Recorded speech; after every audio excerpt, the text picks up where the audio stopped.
मी शिवानी लकडे, Pune prime news मध्ये आपलं स्वागत। महाराष्ट्र लोकसेवा आयोगातर्फे 25 ऑगस्टला होणाऱ्या परीक्षेत कृषी विभागाच्या 258 पदांचा समावेश करण्यासाठी स्पर्धा विद्यार्थ्यांकडून मंगळवार 20 ऑगस्ट रात्रीपासूनच पुण्यातील शास्त्री रस्ता येथे आंदोलन करत आहेत। नियोजित परीक्षा पुढे ढकलण्याची मागणी यावेळी करण्यात आली, मात्र राज्य सरकार त्यांच्या आंदोलनाची दखल घेत नाही असा आरोप आंदोलकांनी केला आहे।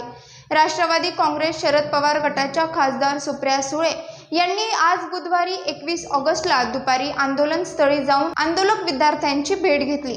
विद्यार्थ्यांशी सुप्रिया सुळेंनी संवाद साधला।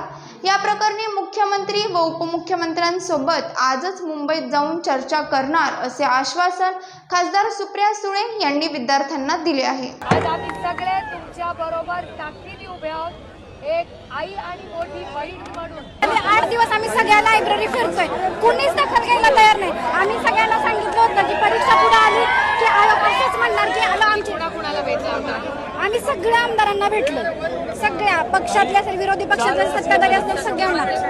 आणि सत्तेमध्ये पवार सरांना सुद्धा त्यांनी मुद्दा मांडलेला आहे विधानसभेत 258 कृषी जागांचा कंबाईनचा भेटला म्हणला ना, सत्तेमध्ये कुणाला स्वतः मुख्यमंत्र्यांना आम्ही भेटलोय साहित्य परिषदला शनिवारी रात्री, सोमवारी संध्याकाळी विमानतळावर भेटलोय आम्ही मुख्यमंत्र्यांना भेटलोय। याच्यापेक्षा जास्त आम्ही काय करायचं अजून?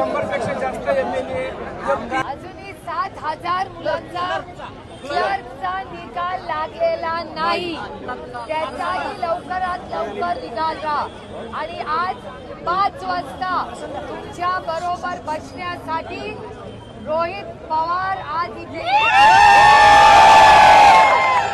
रोहितनी मला फोन करून सांगितलंय की जोपर्यंत तुमच्या परीक्षेचा निकाल होत नाही, तुम्ही जितका वेळ इथे बसाल तितका वेळ रोहित तुमच्या बरोबर इथे बसणार आहे।